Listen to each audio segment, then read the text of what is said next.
Greetings, I'm Chevalier and I bid you welcome to the illustration and guide of Ragusa. So I've played around with the format a little bit, it's by all means not completed, but I have worked around some new stuff that I can show you. So first off, I'm gonna start with just loading in the nation at the start, and then talking about what might happen with the rivals and enemies.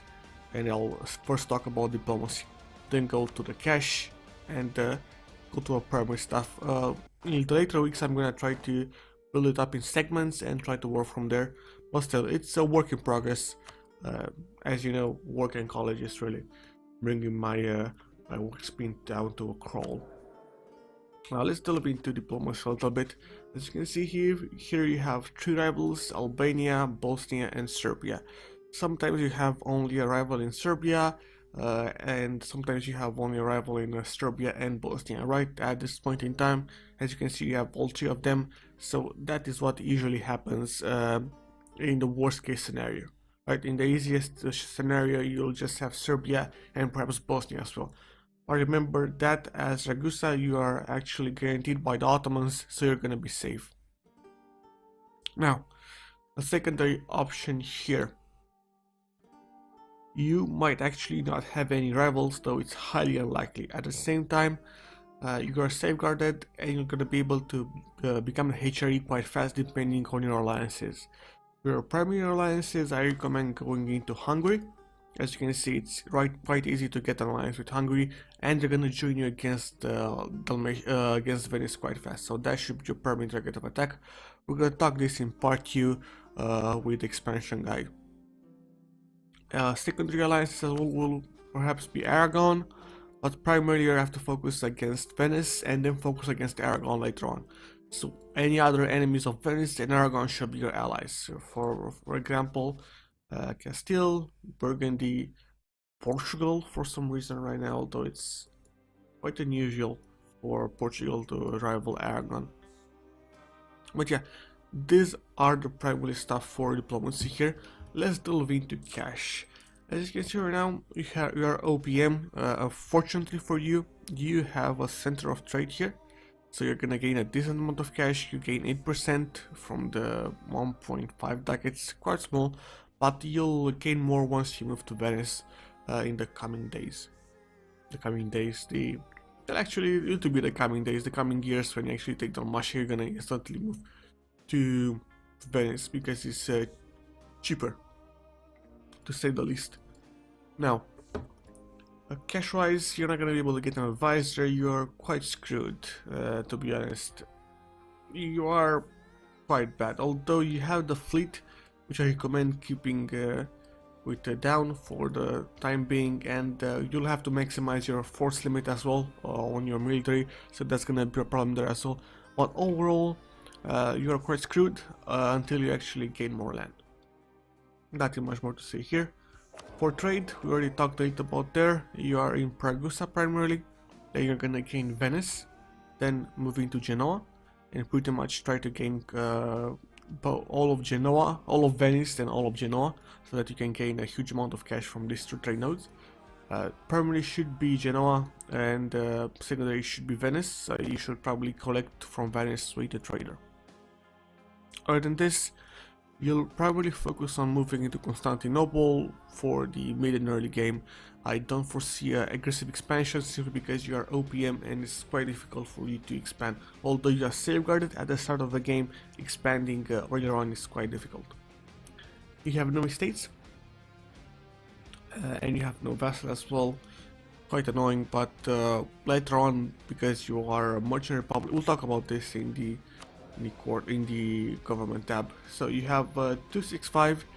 This guy is random, so the leader of Ragusa is random, so to some degree you can cheat and get a decent leader with Ragusa, right? Like cheat, and you perhaps get a good leader. Remember that as a nation you are a republic, right? A merchant republic, so that's gonna be, you're gonna have to have a leader every 4 years, and this guy is gonna gain some more points. As you can see right now, he has 13 points, which is quite great. He's gonna gain even more points. He's 33, so it's gonna be a long time before he dies. So overall, you're gonna have, at least in my situation right now, if I play as Ragusa, you're gonna have a huge amount of points.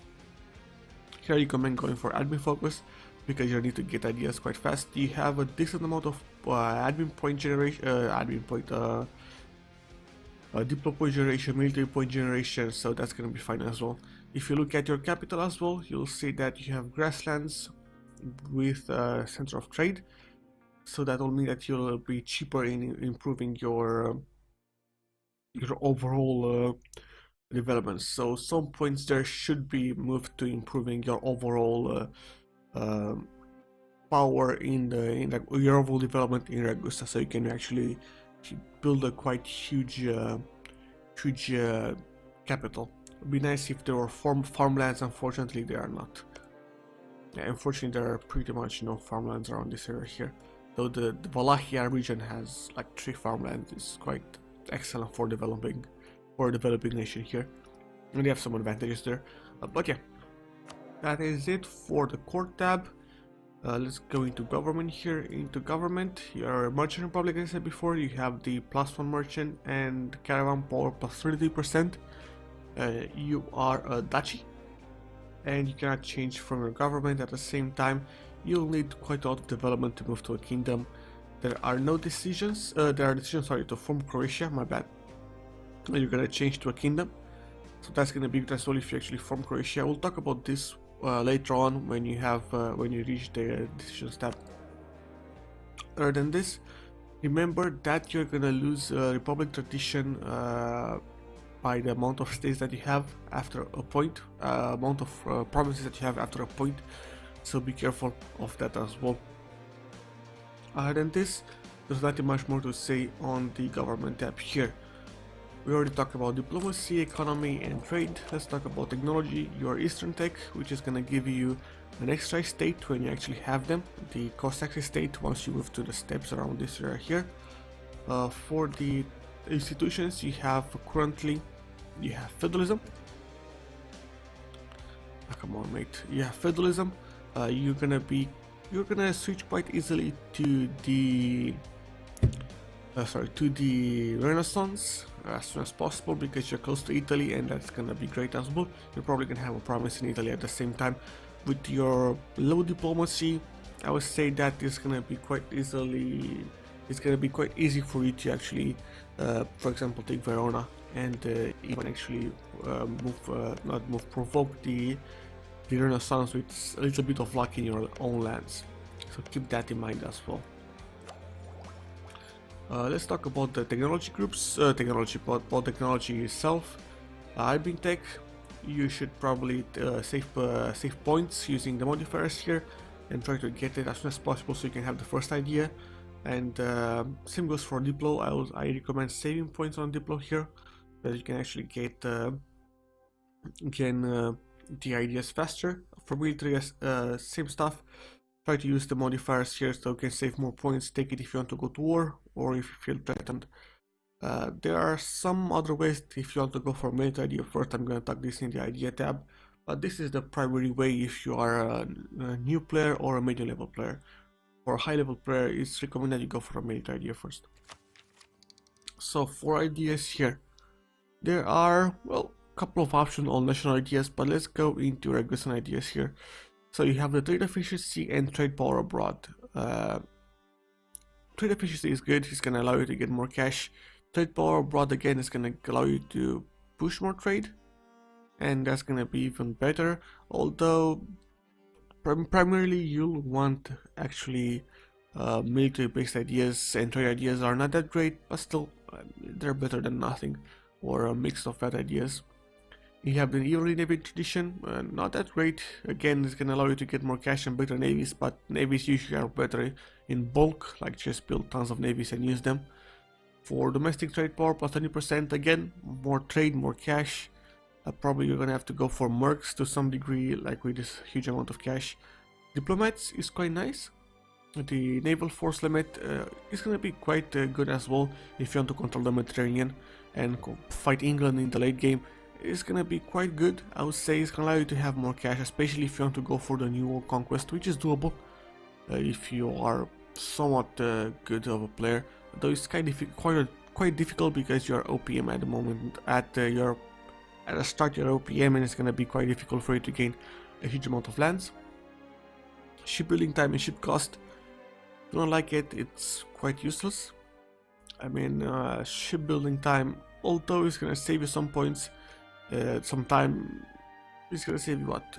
Probably 15 days, I would say. Something like that, 15 to 13 days, depending on what ships you build and where you build them. It's not that great. Together with ship cost, by the time you have this idea, you're gonna have a huge amount of cash from trade, so you're not gonna have cash issues, so this is quite useless. National rest, okay, would have been nice to have -2 instead of -1. We have the national tax modifier, okay, you're gonna get more cash, especially with the states now. It's better to have a more consolidated empire. For the last one, you have morale of navies plus 50%, okay-ish. Again, focus on military, it's not that great. It's better for you to have more ships than more modifiers, basically, so the land force limit is quite nice. Although something can be said about saving cash because you have more potential in your ships, but still it's better to have the availability to build more. So overall its ideas are focused on mercs on trade power, as you can probably see, and on your fleet, so as any merchant republic will have. Now let's delve into national ideas right now.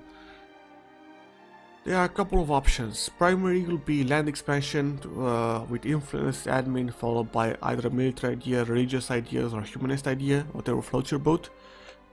It's up to you how you want to pull this off. Quite simple, somewhat efficient, but there are better options if you're a good player. Secondary option would be military idea first, with the combination on quantity or offensive. You need extra force limit here and the siege ability because you're not gonna have that many troops, so offensive is quite better at this point in time, although something can be said about quality as well for the extra ships, durability and morale of navies. But still, you mainly want to focus on land warfare. So either quantity or offensive ideas. It's up to you how you pull it off, although offensive is gonna give you a little bit more oomph when you begin. If you become the HRE Emperor, again you're gonna gain more force limit and more modifier for manpower, so that's gonna be good as well. Together with your extra amount of cash from trade, you're gonna be able to field tons of troops. So quantity might not be needed. It might be wiser to go for offensive. It's up to you if you can actually become the HRE Emperor or not. So next up, you want to go exploration.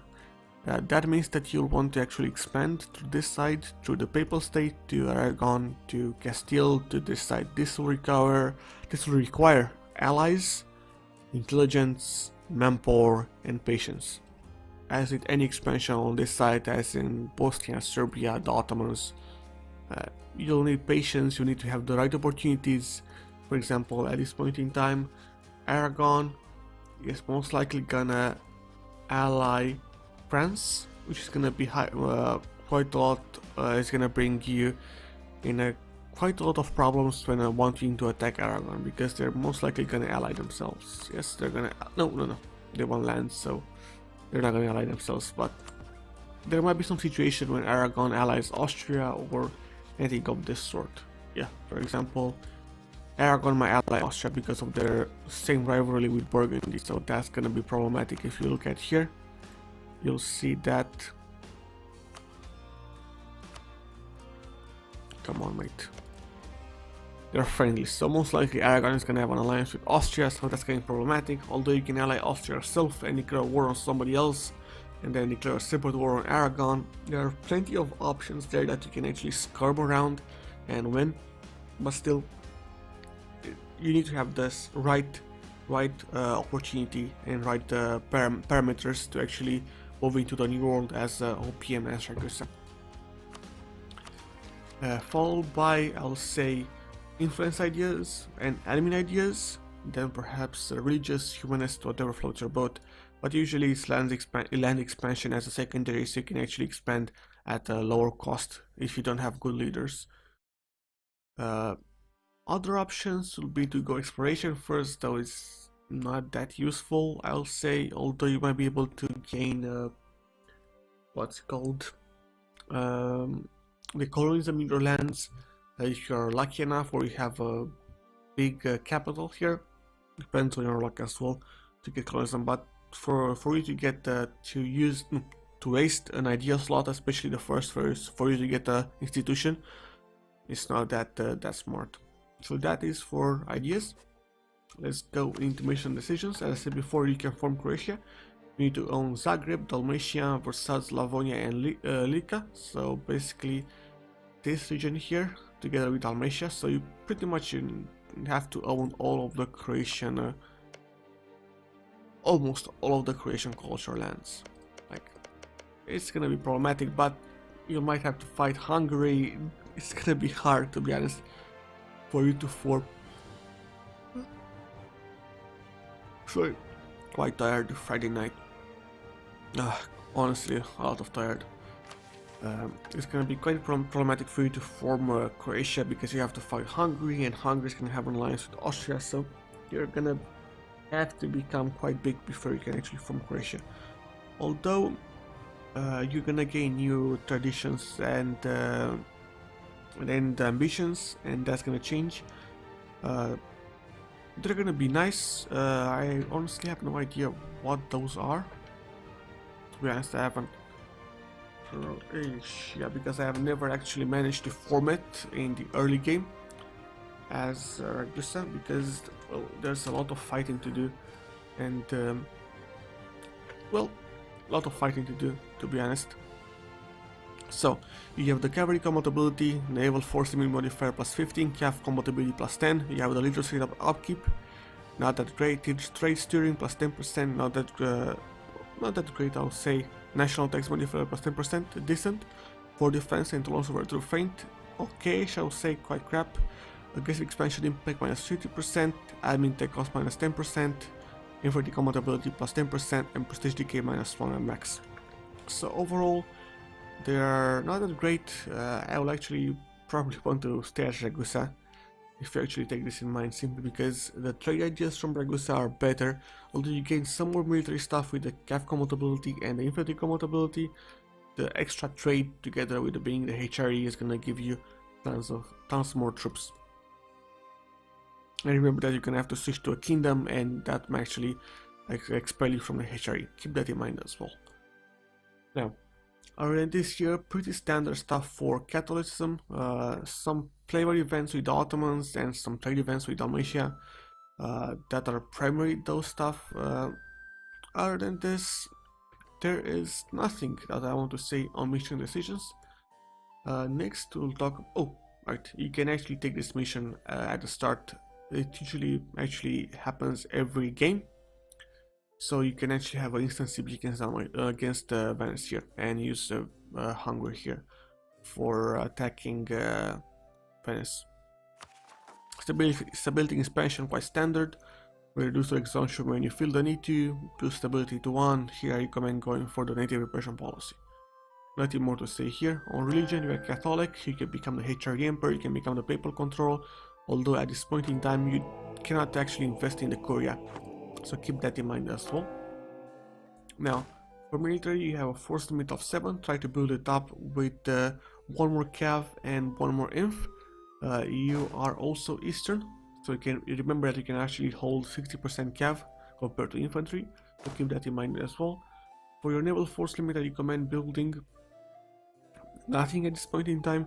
It's gonna be quite a while before we can actually rival Venice in fleet and rival Ottomans, so it's gonna be quite annoying for you to actually build ships and pay for them for no actual reason.